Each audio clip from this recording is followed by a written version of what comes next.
Hello, everyone. You are listening to Those Are the Girls with Mallory and Friends. I'm Mallory, and we are changing culture and bringing back traditional values. So today, to round off Women's Empowerment Month, we have a man on, and he's going to talk to us about a different topic. We have talked about a myriad of the different aspects of womanhood. We've talked about femininity, our fertility. We've talked about our periods. We just talked about so many other things, but now I want to talk about another aspect of womanhood, our strength. And we are having on Kevin. He is the founder of Raising Tactical Daughters, and he's going to talk to us about how we can be, I don't like to say like victors instead of victims. And this isn't necessarily like a victim blaming thing. I want to add that too. I know sometimes these conversations can come up, and when we share them with our friends that might be a little bit more sensitive than us, they feel as if we're like attacking victims. And that's not what this is. This is more preventative. This is something we're going to talk about ways that we can be more proactive. Anyway, so we have Kevin he is the creator of Raising Tactical Daughters. And Raising Tactical Daughters prepares women and girls for the threats they might encounter in life while reinforcing the idea that they are never alone. They provide guidance and tools to prepare women to face any and all threats with confidence and fearlessness. They do it by offering training in situational awareness, conflict de-escalation, and self-defense. And I don't know how I found their account. Someone, I think, shared something, and then I started following it. And then when I wanted to do this topic, I was like, okay, who can I get? And I reached out and they responded. So I'm really excited to have you on. Thank you so much for coming on. Can we start off with you just telling us who you are, why you wanted to start this? Do you have daughters? All that stuff. Absolutely. Well, thank you, Mallory, for having me. I'm happy to be here. So like you said, my name's Kevin. I'm the founder and owner of Raising Tactical Daughters. So I actually started this going on 3 years ago when my first daughter, Emmy, was born, or about to be born. Oh, such a cute name. Thank you. I found out I was going to have a daughter, and kind of it sank in and hit me to where, how do I protect a daughter? I didn't know how. I have a lot of brothers, and, having a kid kind of makes you worrisome, like in today's world, of how do I protect them? But having a daughter, just with the statistics and everything around that, makes you kind of nervous. And so I founded Raising Tactical Daughters, not really with a direction, just more of an idea of what I kind of wanted to do to keep my daughter safe. And what that led to was, okay, well, how do I keep my friends' daughters safe? How do I keep other family members safe? And then it turned into, how do I just keep women safe? And that, led us down our journey. It took about 2.5 years to become a nonprofit. Most of that was just because part of our process is self-defense, but part of it self-defense with a firearm for those who can legally own them and carry them. And that kind of doesn't play nice with nonprofits, but it's a very important aspect. We want men to be safe, and women who choose to carry weapons, we want to make sure they know how to use them properly and get the right training and guidance and tools with that. But, some situations call for that. So we fought really hard for that to make sure we got the nonprofit with the firearm aspect, because we do believe in that. We have obviously other methods for those who don't like firearms or don't believe in them, which is absolutely fine. We want you to be safe as well. But we kind of went down that path. And so I have 2 daughters now, and both of them, I want to make sure they are safe, but it turned into, I want to make sure every woman's safe, no matter where you are. Right. We're focused on the U.S., but obviously women from all over the world watch our account now, and so we want them to be safe as well. Thank you. I love that. And we have different entrepreneurs on our show all the time, and I just love hearing people's why. And I think that's so powerful that it really resonated with you when you had your own child, and how important that is. So I want to get into the questions really quick. Okay. I have a first personal question, okay, or like a story to tell, and then you can comment. So I have taken 2 self-defense classes in my life. I took one, I want to say I was in high school. I did a summer camp at Microsoft, and we took a self-defense class there. And it was a man who was in charge of the self-defense class. I don't really remember why we were taking the self-defense at Microsoft, but that's what happened. Okay. And the guy told us, he gave us like different, the fighting stuff or whatever. Mm-hmm. And then he told us, he was like, so if you're in a situation and you're sleeping at night and a man comes through your window, the best thing to do is actually not fight back. And I remember him telling us that, and I was like, that's weird, not fight back. And he was explaining how like a man is more powerful than a woman and this and that. So I was like, okay. And in my head, I'm like, well, he's a professional. He would know. So then I took a self-defense class right before I went to college that my school did. And it was this older 60-year-old lady who did not take anything from anybody. She was telling us all this stuff, telling us like, you can pull out people's eyeballs. You can, if you stand hard enough in your heels, you can go through someone's foot. And she was just so, and I told her that, she was like, oh, that's terrible advice. You always fight back. You scratch, you pull. And I was just curious, like, what do you think about that? Was there a reason why there were two different, is it just like personal style? Has time changed? Because, I mean, it was a couple of years between those two experiences. I don't know if it's changed. Like, what do you think the difference was? So I think it's a combination of things. I think it's definitely times changing, and, back in certain times it was, okay, just don't fight back, let it either take its course, or the whole play dead mentality, or women are not as strong as men, so why fight back to begin with. It, in my opinion, it's completely wrong. Some of the excuse my language, most badass women I know could take pretty much any man. A lot of the instructors we use pretty much outshoot me. So, and I'm not a professional shooter or competition shooter or anything, but, we partner with the best. And so I definitely agree with the women instructor that you had. I mean, as women, you can take on anyone. Half of it's mindset, half of it's belief that you can do it. I do not agree that any woman should, at any circumstances, just let anything happen, fight back. I mean, there's no rules in self-defense. It's your safety. Safety is in your hands. Whatever you have to do, do it. So it's definitely interesting. We have heard that before. I don't think it's being said as much as it used to, and certainly not in any of our classes. So, any class instruction that we have, we will not be telling you to just, don't fight back. You're going to fight back. Like, we'll make sure you fight back. We'll make sure you know how. Yeah, and I think, like, also, too, so like I said, when I first heard that, I was like, well, he's a professional, he knows what he's talking about, but, as I've gotten older and as I've, like, matured and, like, experienced life, and I had that lady, I just really, honestly, Law and Order, too, like, I understand, and I can see the importance of just not taking something like that. Like, we don't have to do that. Not at all. So that was just my personal question. I'll get into the audience. So everybody, I asked you guys on Facebook and Instagram, what are some questions you'd want to know? And I got this one actually fairly often, like more than one person asked this. Okay. So the first question is like, how do you get past if something happens to you? Like, let's say someone comes up behind you with a gun, you're at your car, and they're asking for your keys. How do you get past like the initial freezing? So I know if it were me, I probably would freeze, and then I have no idea what I would do next. But I know I would definitely freeze. So how do you get past that? Yeah, definitely great question. So everyone reacts differently to any given situation. Whether the crime happening, situation happening is a weapon, or even the thought that it could be a weapon or even not be a weapon, is going to affect every person individually differently. So, the best tip for that is 100% mindset. You have to have the right mindset with situational awareness. You have to have the right mindset with self-defense, de-escalation, all of it. If you don't have the right mindset, no tip is really going to help. And a lot of that is when certain situations like that happen, people get into the victim mindset just by default almost. And not to say you are a victim, it's just that's kind of route that you fall into. So the biggest thing we recommend is just get in the right mindset.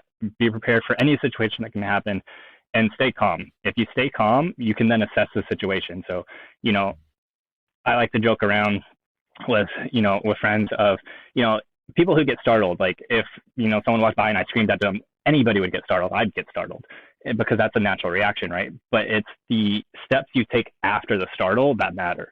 So, when someone comes up to you, say if someone comes up to you and they have a gun to you and, they're trying to rob you or hurt you, whatever the case may be, freezing for a second, like that's okay.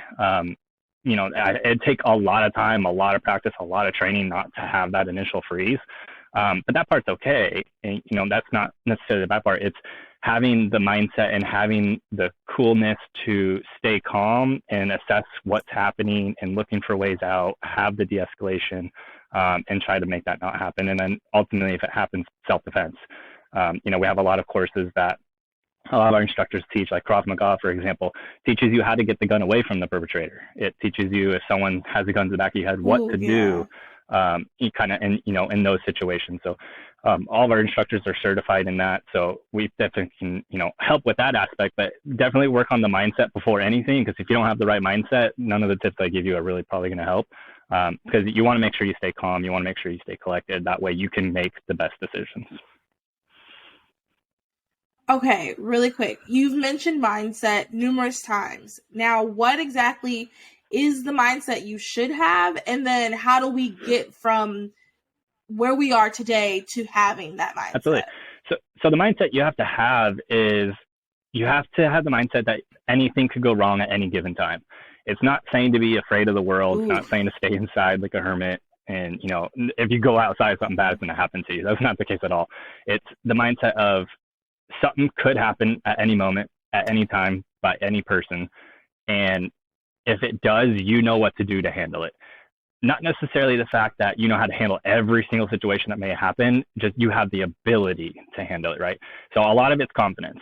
And we find this a lot with our younger girls that we train is, especially going through the, middle school, high school areas, that confidence is the biggest thing that we try to work on. You have to have the confidence in yourself to know that, something happens, I can stay calm. I can, look for ways out. I can try to de-escalate. I know what's around me and I can defend if I want to. So the biggest thing is have the confidence, and that kind of goes into the mindset. Know that you are your own safety and your self-defense is on you and not anything external. So it's, sometimes you can't call the police, or even if you can call the police, sometimes they just can't get there fast enough, or, you're in a parking lot and no one's around, or you're walking, to your car from work and just no one's around. So it is on you. So it's the confidence and believing in yourself, confidence that you can handle any situation and that situations can happen. And a lot of that just takes time. It's not something that happens overnight. It's not something that you can take, one of our courses and you'll just, be like SEAL Team 6 and aware for everything. It's, it takes a long time. It takes practice. It's something you have to kind of keep at, but anybody can do it. Okay. Thank you. Thank you for that. I think I've made some really good points about the whole confidence thing, because I know for myself, it's so funny we're talking about this, because earlier today for my real people job, we were talking about just because of the season that we're in, if something were to happen to our boss, or if the person right above me made the comment you're not required to do self-defense to protect this person.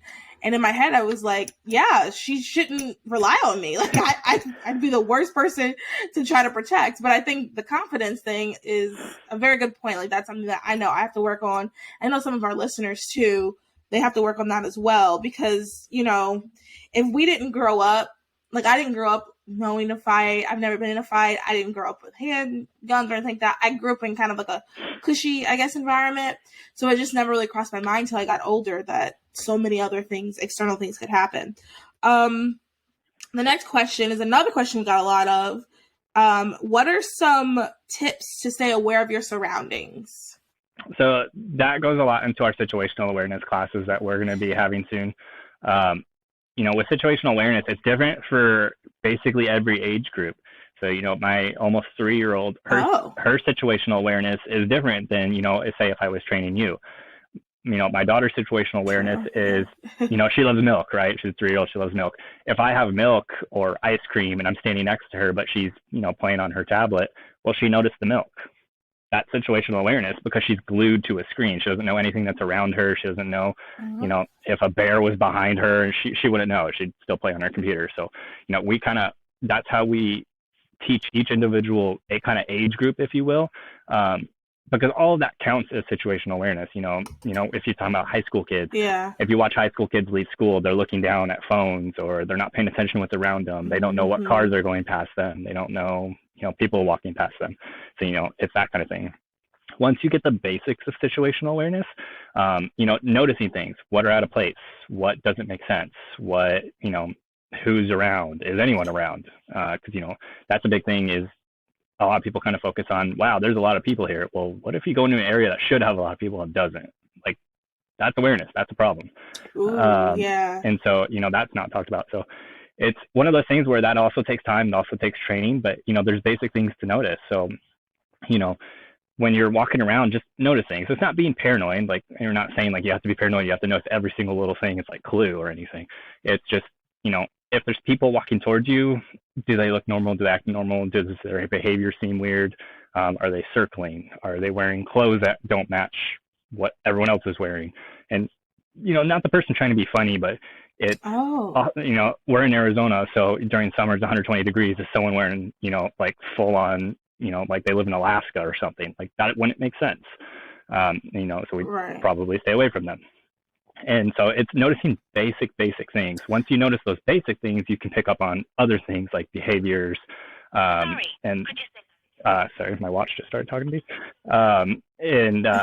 You can start noticing more things and kind of get more aware of, what your surroundings are. And that kind of leads into de-escalation and self-defense as well.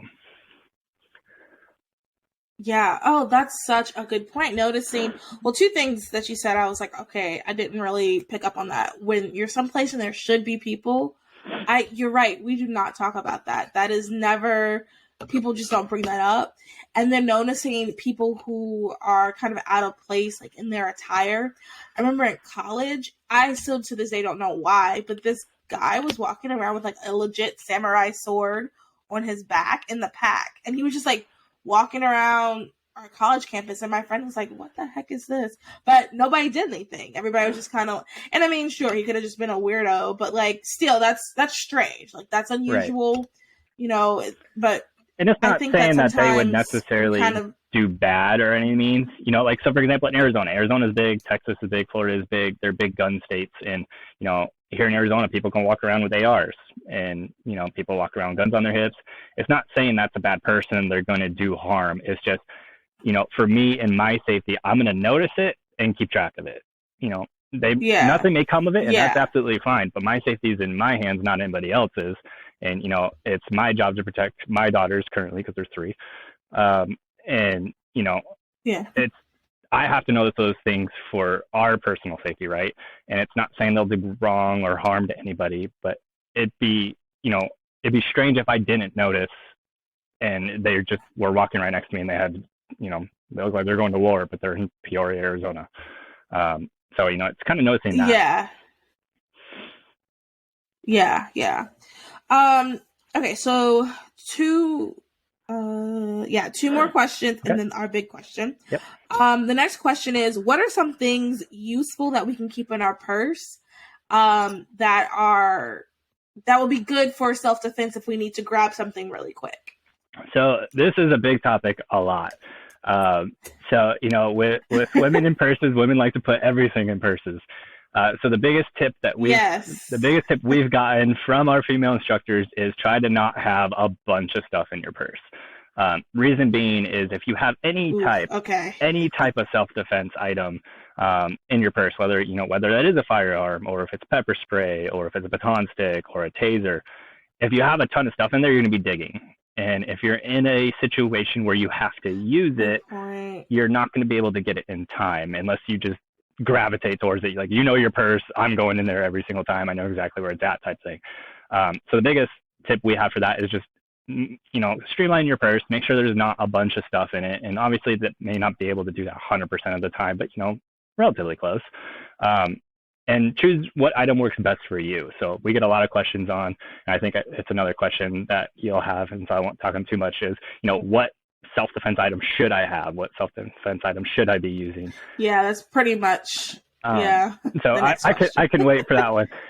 But it's, so as far as your purse goes, keep it streamlined. Don't have too much in there. That way you can access it better. Whatever it may be, weapon or pepper spray, whatever it may be.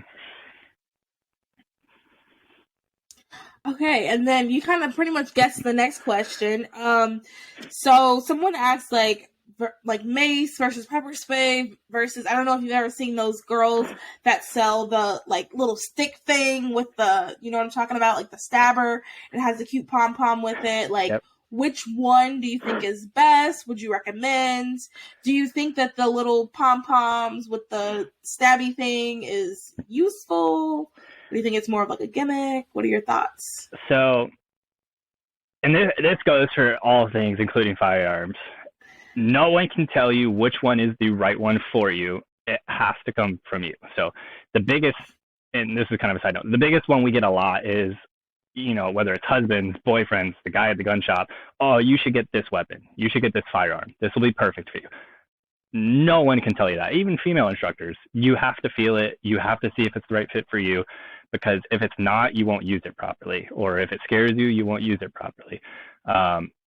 So really quick to that, really quick to that point about the gun. Can you tell us like just two things or maybe three that we should be looking for if we're trying to find one that's perfect for us? So like, should like the feel, the holding, or so with your firearm, you should look. It needs to fit in your hand. It can't be too big.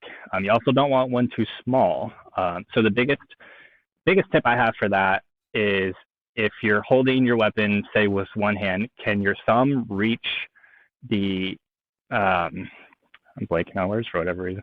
Can you release the mag with one hand, essentially? If your thumb can't reach around to drop the magazine out of the weapon, then that's an issue. The gun's too big for you. Not saying women can't have giant guns. You absolutely can. You're very good at it. Definitely do it. But, you know, in a personal situation, safety situation, you want to make sure you can use it with one hand. And then just a regular grip. everyday girl. Yep. And then grip. You want to make sure, you know, grip. Okay. It fires properly. You know, some women like 45, some like 38, some like 9mm. You need to find the one that best fits you and that you're comfortable with. Because if you're not comfortable with it, it's just a tool. And if you're not comfortable with your tool, you're not going to either use it properly or you're going to be too scared to use it when you need to. Yeah. Okay. But to the other question. But yeah, so you were saying, yeah. So a lot of the stuff that we've seen, pepper spray is a big one. And a lot of that is because a lot of our audience is kind of that high school going into college phase, or it's the parents who have kids going into those phases. So pepper spray, you know, every woman should have pepper spray. Pepper spray, you know, it's good. It works. You know, there's a lot of brands out there, and, you know, you can clip it on keys, you can put it in on your backpack, you can put it in your purse. So pepper spray is, you know, a good option. Tasers is a good option if you're comfortable with tasers. Some people aren't comfortable with tasers. If you do, and I guess this goes you have to be right up against someone for a taser, right? So there are some that shoot out that you can buy, but this, you know, the handheld ones, yeah, you have to actually touch them. And with those, you know, you have to be careful that you don't, you know, shock yourself. So with, you know, with the pepper spray or even the tasers or stun guns, if you're using anything like that, you also need to train with those. So one of the biggest things that we've seen, especially with, you know, mace pepper spray, is no one trains with them. You know, it's, you know, my grandma bought me this and I take it to school with me, or my parents bought me this and take it to school with me, or I wasn't just comfortable, so I bought it and I take it to school with me. Well, do you know how to use it? Have you ever actually tried to use it? And that's so important, because if you've never have, you may not know how it operates, and when you need to use it, you're fumbling, and, you know, something may happen. So we would kind of always recommend, you know, if you buy like the little pepper spray sticks that, you know, can clip onto your backpack or purse, whatever, we always recommend people buy two. That way, one you can practice with, and the one you actually use. Because if you're not practicing with it, it's just like a firearm. If you're not practicing with it, you don't know how the tool operates, which then becomes useless in the situation. Very good point. Okay. Very, very good point. Okay, so we're going to wrap this up. I also just want to remind everybody, this is... Oh, actually, no. Before I ask that last question, I want to ask one more question. We are all now going to go to your website. We're going to look at everything on the website. We're going to follow you, watch all the videos. Are there podcasts you listen to or YouTube videos you watch that you would recommend on this topic? Books that you think we should possibly read about, you know, being aware of our surroundings or anything like that? Yeah, so there's a lot of videos everywhere by a bunch of different instructors. some of them are really good. Some of them are okay. I think, for example, for the younger audience who go on YouTube and just search, just researching it, whether it's good or bad, is always a good start, because you'll kind of get a feel for what makes sense and what doesn't make sense. Like in your class where the male instructor was like, you should just lay there, and someone tries to hurt you, let them hurt you. Like, that doesn't make sense. And you'll kind of pick that up with other things too. Yeah. For content as far as situational awareness and de-escalation, we're working on getting our courses online so people can, from anywhere, access them online. We had those done and we had to unfortunately redo them, so they're in the process, but they should hopefully be up by the end of the month.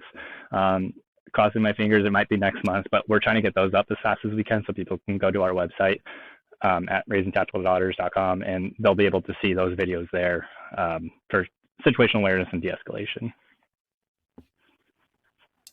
Perfect. So you guys heard that. Hopefully by the time this episode comes out, it'll be up there. And if not, as soon as it does, they upload the videos, I'll be following them and I'll share and let you guys know.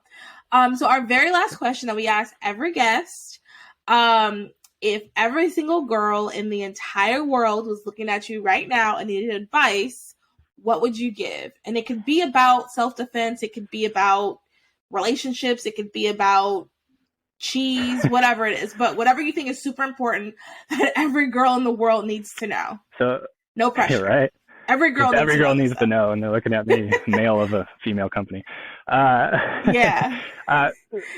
So the best thing I have is every woman needs to know they're 100% beautiful, they're 100% strong enough, and no one can tell them no. Women are the strongest beings on the planet. You're capable of protecting yourself. Men may, on paper say they're the strongest. You can defend yourself in any situation, no matter who it is. So just have the confidence in yourself and just know safety's in your hands and you can do it. Awesome. Well, that was a great answer. I did not beg him to say that, you guys. That was a great answer. Thank you so much for coming on. I really appreciate that. And I think this was a really good start to a conversation that I want to have ongoing on this podcast, just about ways that we can be proactive. I think, I learned some stuff, became more aware of some things as well, and I think you guys listening did as well. If you enjoyed this, please make sure you rate, review, subscribe, tell all your friends, share this. This is a great episode to share with your fellow female friends, and make sure that you are following Raising Tactical Daughters on Instagram, and then I'll also link that, and I'll link the website. So yeah, thanks everybody for listening. Bye. Thanks,